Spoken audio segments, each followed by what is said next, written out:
Hello guys, इन question को देखो। Question number 1, question number 2, question number 3, question number 4 and question number 5। इस 5 question में से आपको कितने आते हैं? अगर नहीं आते हैं तो आप इसको ढंग से देखो। और इसके साथ साथ मैं बहुत एक्स्ट्रा फैक्ट बताता हूँ। क्यों बताता हूँ? क्योंकि मैंने खुद किया हुआ है और मेरे मार्क्स में इंक्रीमेंट हुआ है लगभग 15 to 20 marks. It quite matters. ठीक है, आप इसको देखो और आपको पता चलेगा कि किस तरीके से हमें प्रिपरेशन करनी चाहिए ताकि इम्प्रूवमेंट हो। आप जो जीके का सिलेबस कर रहे हो वो करो, लेकिन साथ ही साथ इसको देखो और साथ ही साथ लिखते रहना ताकि आप रिवीजन कर पाओ।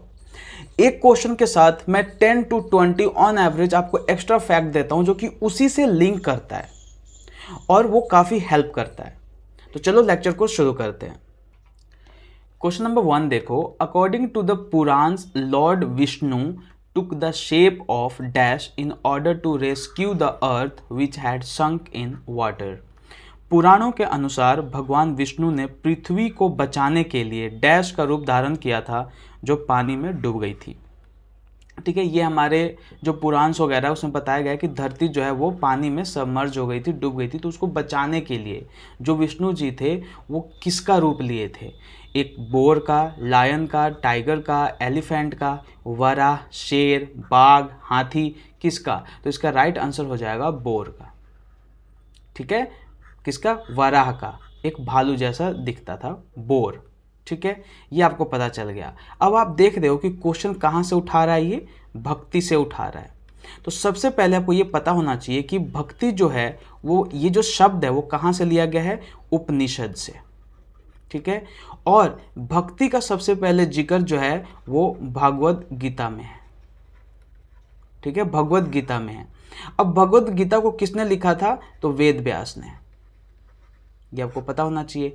अब जो भक्ति का इंडिया में सबसे पहले जो शुरुआत हुई थी वो साउथ इंडिया से हुई थी और 2 पार्ट में उसको बांटा गया था। किसमें? अलवार में और नैनवार में। अलवार और नैनवार। अलवार जो थे वो विष्णु को मानते थे। कौन से भगवान को मानते थे? विष्णु भगवान को। और नैनवार में शिव को। ठीक है, विष्णु में जितने भी जो हमारे ज़्यादा संत हुए वो टोटल 12 थे और शिव वाले में टोटल 63 थे, जिसमें से एक आदि शंकराचार्य थे। आदि शंकराचार्य का आपने नाम सुना होगा। आदि शंकराचार्य के जो ग्रुप थे, जो इन्होंने अपने एक समूह बनाया हुआ था, उसको हम लोग स्मृति बुलाते हैं। ये भी आपको ध्यान रखना है। और द्वैतवाद का कॉन्सेप्ट इन्होंने दिया था। द्वैतवाद, द्वैत नहीं, अद्वैतवाद। अद्वैतवाद का कॉन्सेप्ट किसने दिया था? आदि शंकराचार्य ने। तो अलग अलग ऋषि मुनि आए और उन्होंने अलग अलग अपनी फिलॉसफी दी। उसमें से हमें याद करना है, क्वेश्चन आता है उसमें से सबसे पहले आपको याद करना है माधवाचार्य। माधवाचार्य, ऐसे ही निम्बकाचार्य, वल्लभाचार्य, वल्लभाचार्य और लास्ट रामानुजाचार्य। रामानुजाचार्य। इन्होंने जो कॉन्सेप्ट दिया था ये द्वैतवाद का दिया था। द्वैतवाद का। ये मैं जो बता रहा हूँ ना, 4 माधवाचार्य, निम्बकाचार्य, वल्लभाचार्य, रामानुजाचार्य, इनकी फिलॉसफी इनसे अलग थी शंकराचार्य से। ठीक है, तो माधवाचार्य किसने दिया था? माधवाचार्य ने क्या दिया था? द्वैतवाद का कॉन्सेप्ट दिया था। और निम्बकाचार्य ने क्या दिया था? द्वैतवाद। ठीक है, और वल्लभाचार्य ने क्या दिया था? विशिष्ट नहीं, शुद्ध द्वैतवाद। और रामानुजाचार्य ने क्या दिया था? विशिष्ट द्वैतवाद। तो ये क्वेश्चन आता है कि विशिष्ट द्वैतवाद का कॉन्सेप्ट किसने दिया था? तो रामानुजाचार्य ने। शुद्ध द्वैतवाद का वल्लभाचार्य ने। द्वैतवाद का निम्बकाचार्य ने। और द्वैतवाद का माधवाचार्य ने।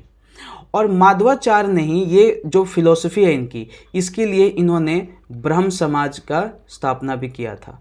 ब्रह्म समाज। ब्रह्मो समाज से आप कंफ्यूज मत होना। ब्रह्मो समाज राजा राम मोहन राय, आर्य समाज, दयानंद सरस्वती, वो अलग है, ये अलग है, ठीक है।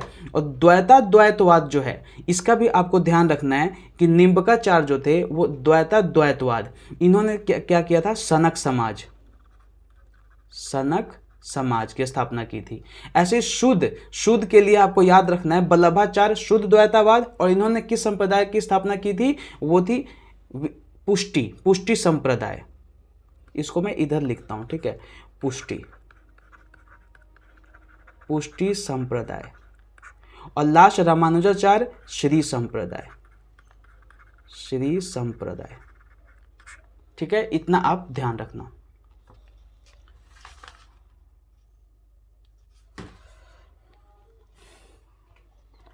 क्वेश्चन नंबर 2 देखो, who among the following was the Nizam of Hyderabad in 1947।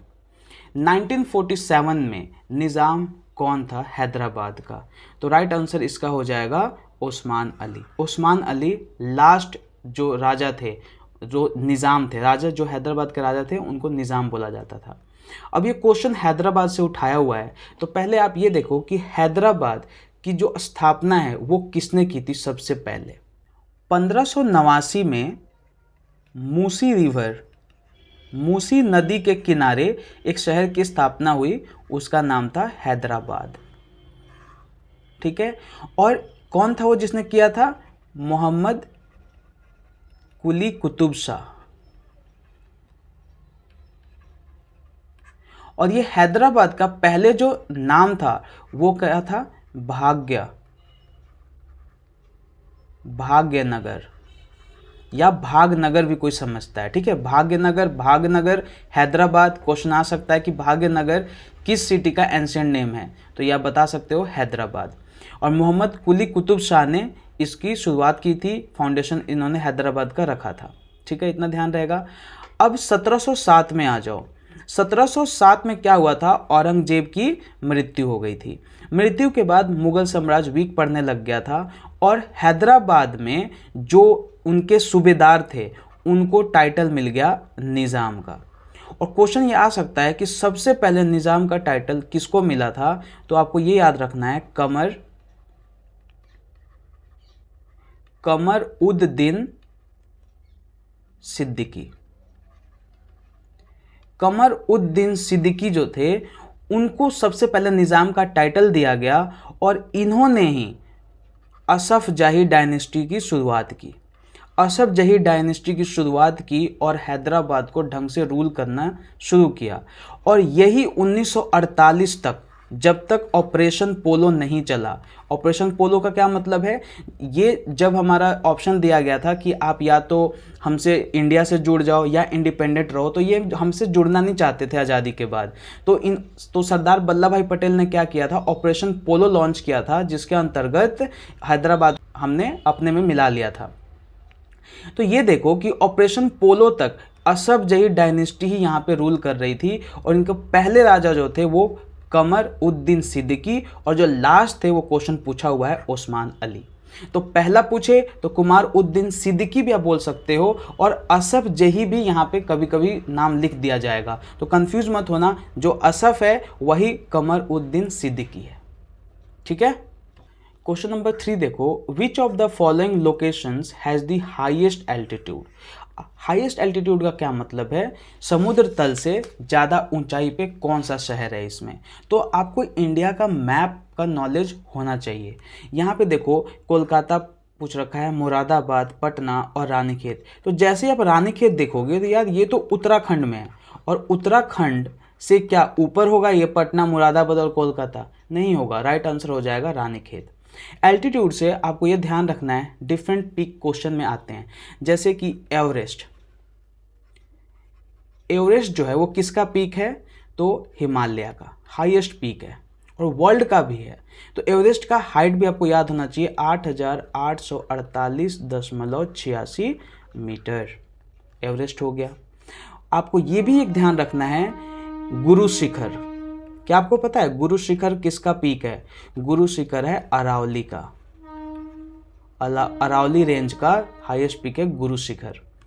उसी तरीके से आपको ये भी ध्यान रखना है कि वेस्टर्न घाट अब वेस्टर्न घाट को ना ये भी आपको पता होना चाहिए कि ये 3 भाग में तोड़ा हुआ है। जैसे कि लोकली इसको हम अलग अलग नाम से जानते हैं, जैसे सह्याद्री।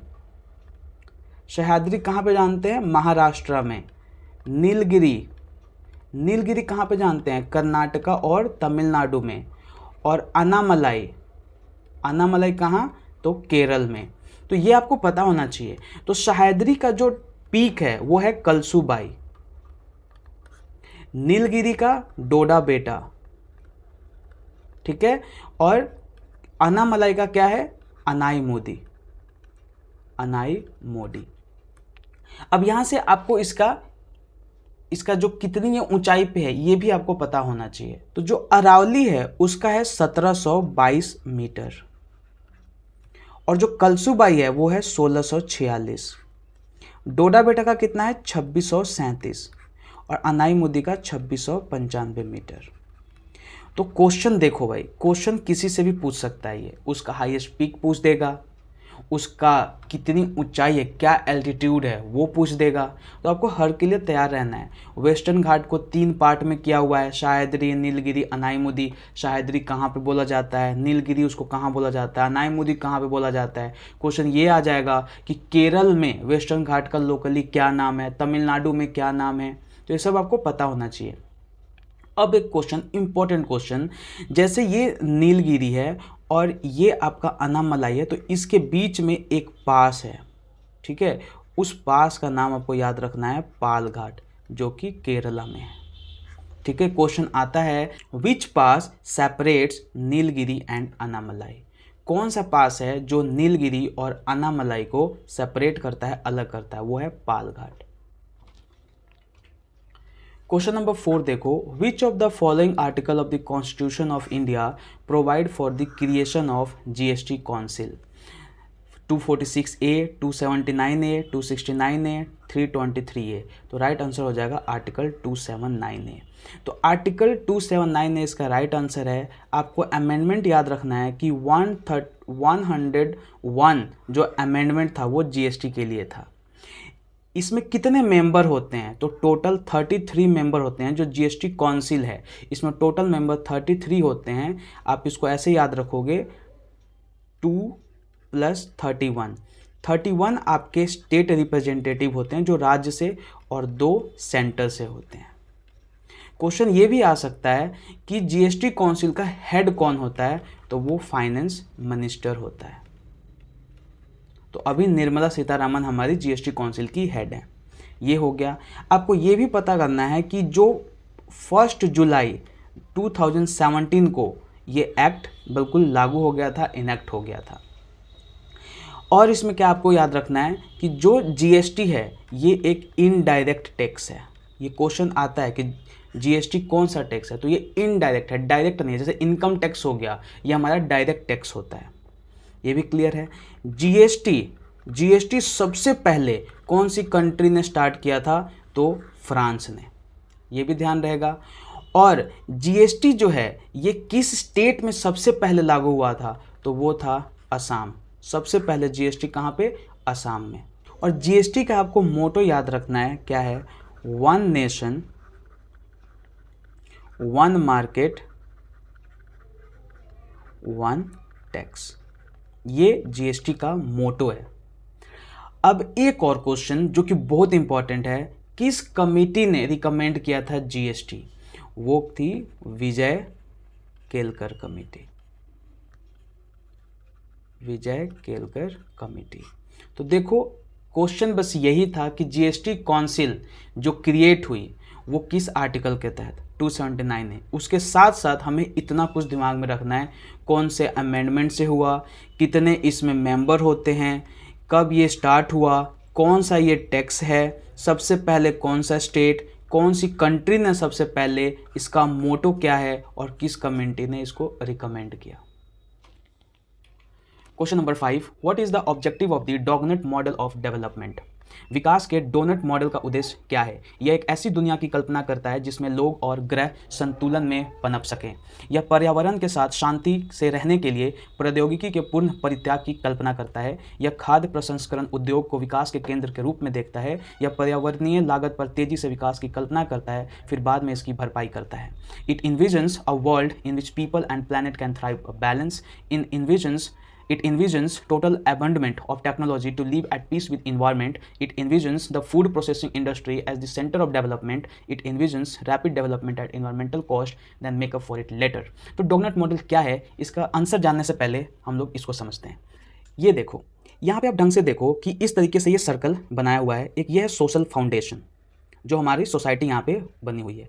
ये है इकोलॉजिकल सीलिंग, मतलब इससे बाहर हमारा कुछ नहीं है, इसके बाहर हम लोग ओजोन लेयर है, एक्स्ट्रा चीज़ें हैं। और ये जो ग्रीन वाला है ये है the safe and just space for humanity. ये एक बाउंड्री दे दिया गया है कि यही है, इसी के अंदर हमें सब काम करना है। और ये बीच वाला दिखा रहा है कि ये शॉर्टफॉल है, यहाँ पे हमारे पास नहीं है। और ये जो हमारी रिक्वायरमेंट है, पानी, food, health, education, income, peace, justice, political, जो चीज़ भी ज़रूरत की चीज़ है वो हमें इस बीच में ही करना है ताकि बैलेंस बना रहे। ठीक है, ओवरशूट ना हो। ओवरशूट होगा तो देखो केमिकल पॉल्यूशन होगा, land conversion, air pollution, ozone layer depletion होगा, क्लाइमेट चेंज होगा। तो हमें इस बीच दायरे में ही रहना चाहिए, मतलब बैलेंस वे में रहना चाहिए। ये डोगनट जो मॉडल है डेवलपमेंट का वो ये कहना चाह रहा है। अब आओ इस क्वेश्चन पे। तो पहला ऑप्शन देखो, यह एक ऐसी दुनिया की कल्पना करता है जिसमें लोग और ग्रह संतुलन में पनप सके। बिल्कुल संतुलन में। संतुलन कैसे होगा? जब हम लोग ये जो लिखा हुआ है ना, the safe and just space for humanity, इस बीच में रहकर हम अपना काम करें। मतलब हमें जितनी ज़रूरत की चीज़ है धरती से उतना ही निकालें, एक्स्ट्रा नहीं निकालें।